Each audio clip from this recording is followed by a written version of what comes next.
Welcome back. Today I am discuss about the listening. ठीक है, तो आज हम क्या पढ़ेंगे, लिसनिंग के बारे में पढ़ेंगे। तो लिसनिंग का मतलब क्या होता है कि किसी चीज़ को सुनना और उसको अंडरस्टैंड करना, उसको रिकॉल करना। ठीक है। और हेयरिंग का मतलब होता है ओनली सुनना। हेयरिंग का मतलब होता है ओनली सुनना। लिसनिंग का मतलब होता है कि हेयरिंग करना, अंडरस्टैंड करना एंड रिकॉल करना, टाइम आने पर उस चीज़ को रिकॉल करना। ठीक है, तो इसकी डेफिनेशन हम क्या देखेंगे। Listening is the process of the receiving build the meaning of the responding to the spoken and the normal message। Listening क्या एक तरह का प्रोसेस है। जब हम किसी चीज़ को सुनते हैं, लिसनिंग करते हैं, तो उसको उसको रिफंड वो करते हैं, उसको हम रिसीव करके उसे रिकॉल करते हैं। ठीक है, वो नॉर्मल और वर्मल कुछ भी हो सकता है। Listening is the play important role to oral communication. देखो, अगर आपको ओरल अपनी कम्युनिकेशन अगर आपको अच्छी करनी है, तो अगर आपको ज़्यादा बोलना है, ज़्यादा स्पीकिंग करनी है, तो उसके लिए आपको लिसनिंग सुनना बहुत ज़रूरी है। ठीक है, to pay attraction to someone body. Good listening give you maximum value of the speaker. अगर आप गुड लिसनिंग करोगे, किसी चीज़ को सुनोगे, किसी भी सब्जेक्ट को सुनोगे, कुछ भी चीज़ आप सुन रहे हो, उसको अच्छे से सुन रहे हो, उसे समझ रहे हो, ठीक है, तो आपको मैक्सिमम वैल्यू मिलेगी जब आप उस चीज़ को रिकॉल करोगे। लेकिन good listening give you reduce value of the speaker. जब आप बैड लिसनिंग करोगे, सही से सुनोगे नहीं, आप माइंड सेट नहीं रखोगे, तो आपको वैल्यू भी अच्छी नहीं मिलेगी, रिड्यूस मिलेगी। ठीक है, तो लिसनिंग के कुछ टाइप्स होते हैं, उस टाइप को हम देखेंगे। ठीक है, टाइप्स ऑफ लिसनिंग। ठीक है, टाइप ऑफ लिसनिंग के अंदर पहले आता है डिस्क्रिमिनेटिव लिसनिंग। इसके अंदर क्या होता है, इन द सेंस कि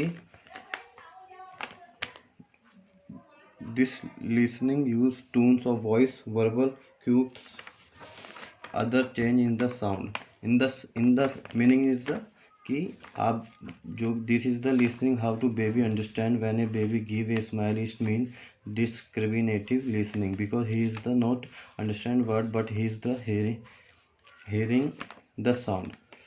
इसमें इस लिसनिंग के अंदर क्या होता है ना कि आप जब बच्चा होता है तो वो वर्डों को समझ नहीं पाता, लेकिन वो आपकी बातों के, आपके इशारों से, आपकी स्माइल से, तो वो समझता है, इशारों से समझता है कि वो अगला उसकी मम्मी पापा या फादर मदर उससे क्या कहना चाहते हैं। वो हेयरिंग नहीं कर पाता, लेकिन वो आपका नॉर्मल इशारों से समझता है, इशारों से नॉर्मल कम्युनिकेशन के थ्रू। ठीक है, तो इसके अंदर ये होता है। दूसरी कौन सी होती है, सेलेक्टिव या फिर आपकी बेस्ड लिसनिंग। ठीक है, इसके अंदर क्या होता है, इसके अंदर होता है listener want to hearing only what he she want to listening. मतलब जो लिसनर है, ठीक है, वो क्या सुनना चाहता है सिर्फ वही सुनेगा, उसके सिवा जो भी उसके मतलब की चीज़ें है वही सुनेगा। उसका क्या गोल है, क्या टारगेट है, उस स्पीच के ऊपर वही चीज़ सुनेगा, अदर चीज़ें वो फोकस नहीं करेगा। तो ये सिलेक्टिव लिसनिंग मतलब वो सिलेक्ट करेगा उसे क्या सुनना है और क्या नहीं सुनना है। ठीक है, उसके बाद हमारी आती है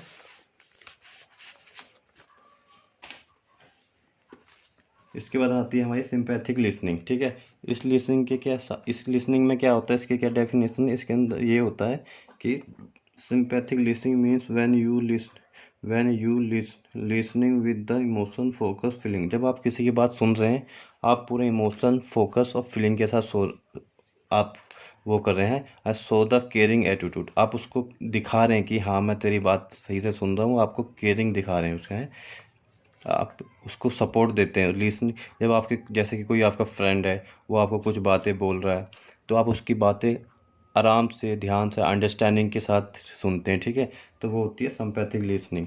उसके बाद आती है हमारी एम्पैथिक लिसनिंग और थेरापैथिक लिसनिंग। इस लिसनिंग में क्या होती है, आपने सिमिलर टू सिंपैथिक लिसनिंग, आप उसकी बातें सुन रहे हैं, फ्रेंड की या कोई स्पीकर की स्पीच के अंदर आप उसकी बातें सुन रहे हैं और उसकी बात को सुन के एक्सपीरियंस कर रहे हैं फीलिंग के साथ कि उसने क्या किया, बोला क्या नहीं बोला, उसकी सारी बातें सुन रहे हैं और एक्सपीरियंस कर रहे हैं एम्पैथिक लिसनिंग में। ठीक है, उसको केयरिंग दिखाते हैं कि हाँ मैं तेरी बातें आराम से सुन रहा हूँ। उसके बाद आता है हमारा क्रिटिकल लिसनिंग। ठीक है, इस लिसनिंग के अंदर क्या होता है, इस लिसनिंग के अंदर क्या होता है, क्रिटिकल लिसनिंग के अंदर होता है जब आप किसी की बात या किसी भी, जैसे दो फ्रेंड हैं, उन दो के बीच में लड़ाई होगी, तो आप उन दोनों की बात सुन रहे हैं, ध्यान से सुनेंगे, आराम से सुनेंगे। ठीक है, उसके बाद आपको जब कोई जजमेंट या डिसीजन देना है, ठीक है, जैसे जो जज होता है, दो पक्ष होते हैं, वो दोनों की बातें सुनता है, उसके बाद उसको डिसीजन लेना है, तो क्रिटिकल लिसनिंग वो बड़े ध्यान से सुनता है। ठीक है, कि listening understand experience then give you our decision, मतलब आपको अपना जजमेंट और डिसीजन देना है, तो क्रिटिकल लिसनिंग के अंदर आता है। ठीक है, उसके बाद हमारे पास आती है informative listening, in the sense कि इस लिसनिंग के अंदर क्या होता है, इस लिसनिंग के अंदर ये होता है कि आप जब कोई भी चीज़ सुन रहे हैं या पढ़ रहे हैं, अगर आप उससे कुछ सीख रहे हैं अपने मतलब के लिए, जैसे when someone individual is listening to learn to understand something, जब आप कुछ लर्न कर रहे हैं समझने के लिए कुछ नया, लाइक न्यूज़पेपर आप पढ़ते हैं, ठीक है, कुछ सीख रहे हैं, जीके आप पढ़ते हैं, जीएस पढ़ते हैं, तो आप कुछ सीख रहे हैं, कुछ अंडरस्टैंड कर रहे हैं। ठीक है, तो इन्फॉर्मेटिव जो आपको इन्फॉर्मेशन मिलती है उस चीज़ से। ठीक है, तो हमारा लास्ट क्या होता है, हमारा लास्ट होता है कंप्रीहेंसिव लिसनिंग। इस लिसनिंग के अंदर क्या होता है, जब भी कोई भी कंप्रीहेंसिव लिसनिंग के अंदर क्या होता है कि comprehensive listening is about the interpretation the words and ideas। ठीक है, understand the word idea sentence like watching news. जब भी आप कोई न्यूज़ देखते हैं, ठीक है, उसमें आपको जो एंकर होता है वो आपको न्यूज़ बताता है, आपको आइडियाज़ देता है, आपको थिंकिंग देता है, मतलब किसी भी टॉपिक के ऊपर आपको जब कोई चीज़ बताई जाती है तो उस चीज़ की व्याख्या करना, उस चीज़ को समझना, ठीक है, उसके वर्ड्स अंडरस्टैंडिंग को समझना। जब भी कोई चीज़ आपको बताई जा रही, देख रहे हैं आप, न्यूज़ देख रहे हैं, तो उसको कंप्रीहेंसिव लिसनिंग कहते हैं। जब आप कोई भी चीज़ गेन कर रहे हो, सुन रहे हो, देख रहे हो, वर्ड आइडिया समझ रहे हो और व्याख्या की जा रही है उस चीज़ की, तो आप उस चीज़ को समझते हो। तो आज की क्लास में बस इतना ही। आज की क्लास में हमने सीखा definition of listening, type of listening and definition all things. तो आज की क्लास में इतना ही, मिलते हैं आपको अगली क्लास में।